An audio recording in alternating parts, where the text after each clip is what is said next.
açın. Yolu açın.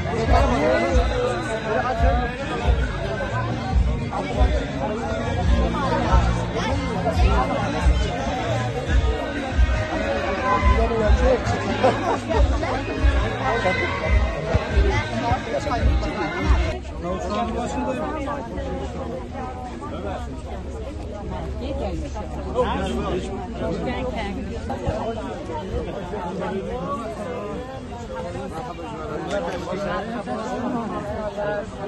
نعم درواز میتاره نه همونه نه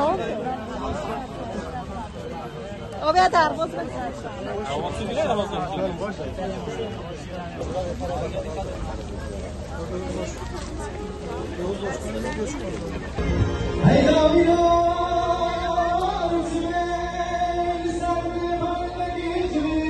Abdullah Zeydan selamlama adına buyursunlar.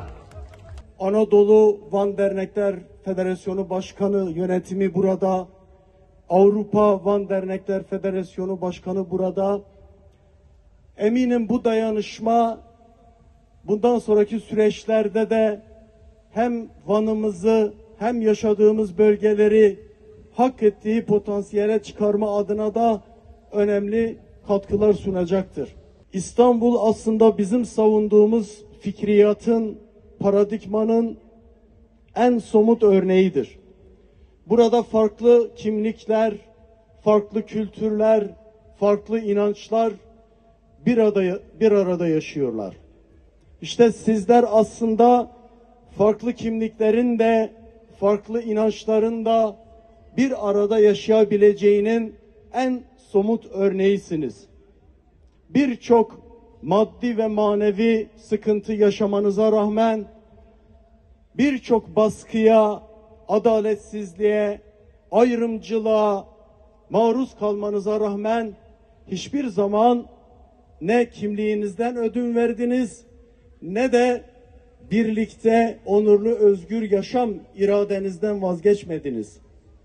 Eğer bugün Türkiye'de barış umutları yeniden yeşermişse, adalete, hukuka, demokrasiye yeniden dönme ihtimali varsa, işte bu aslında yıllardır sizin mücadelesini verdiğiniz bu fikriyatın sayesindedir. Bugün görüyoruz Orta Doğu bir ateş çemberi içerisinde. Ve bu ateş çemberi içerisinde Kürt halk önderi Sayın Abdullah Öcalan tarihi bir çağrı yaptı. Barış ve demokratik toplum çağrısı. Bu çağrı Kürt'e de, Türk'e de, Ermeniye de, Ezidiye de, Aleviye de, Sünniye de, Müslümana da, Hristiyana da, özetle Orta Doğu coğrafyasında yaşayan herkese birlikte kazandıracak bir çağrıdır. Dolayısıyla nasıl ki Sayın Öcalan'ın hareketi bu çağrıya sahip çıkmışsa ve gerekeni yapmışsa, nasıl ki Kürt halkı ve yıllardır Kürtlerle birlikte mücadele eden Türkiye devrimcileri, sosyalistleri, muhafazakarları, barış yanlıları ve neredeyse Türkiye'nin tamamı bu barış ve demokratik toplum çağrısına sahip çıkmışken, artık hükümetin de devletin de somut adımlar atması gerekiyor.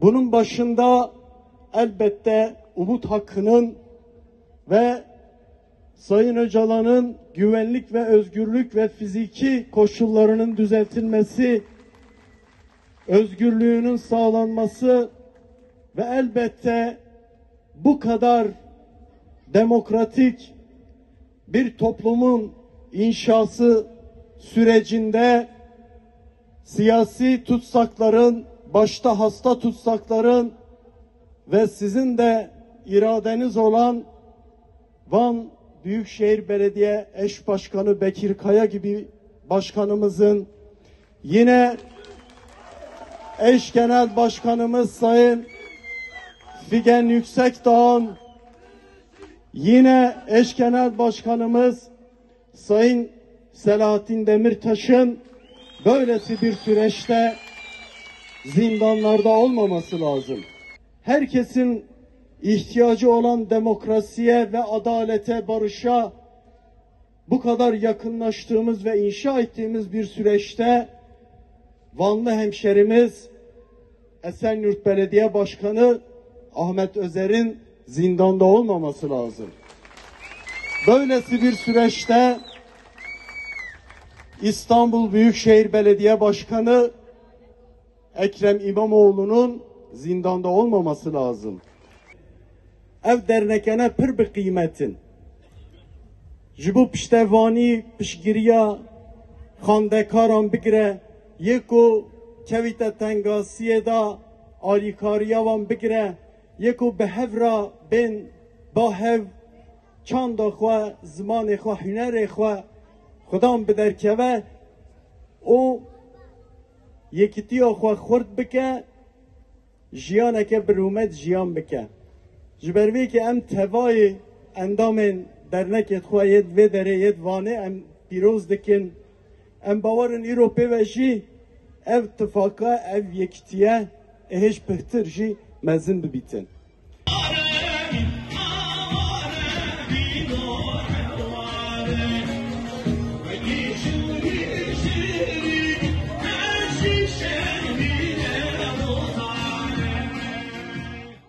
Jigel mestir, jigel zedetir, kes nikare çareseriye bekbine, kes nikare civaka demokratik ava bike, kes nikare aştiye ki bemayinde o berumet derhole. Jiber ve ev bevajoya ki gringe, bevajoya aştiye o civaka demokratike. Biz artık daha fazla acı, daha fazla ölüm, daha fazla kayıp yaşamak istemiyoruz.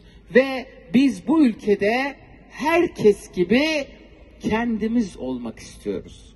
Kendi kimliğimizle, dilimizle, kültürümüzle, siyasi irademizle yaşamak istiyoruz. Bu sürecin başarıyla ilerleyebilmesi için İmralı'da özgürlüğün sağlanması gerekiyor. Evet, İmralı'da Sayın Öcalan dört duvar arasında bu süreci yürütmeye çalışırken onunla görüşen iktidar kanadı özgürce bu süreci tartışıyor ama kendisi hala Adalet Bakanlığı'nın verdiği izinlerle görüşme yapabiliyor. Ve dünyada da biliyoruz ki bu tip süreçlerin başarılı olabilmesi için müzakerecilerin, muhatapların özgür çalışma koşullarına ve olanaklarına sahip olması gerekiyor. Ve bu talebimizi bıkmadan, usanmadan ifade edeceğiz. Bunu sağlayacağız. Bundan hiçbir kuşkumuz yok. Bu yüzyıl artık Kürt halkının gerçekten özgürlük yüzyılı olsun diyoruz. شای سپانی غناتی هرون برفلی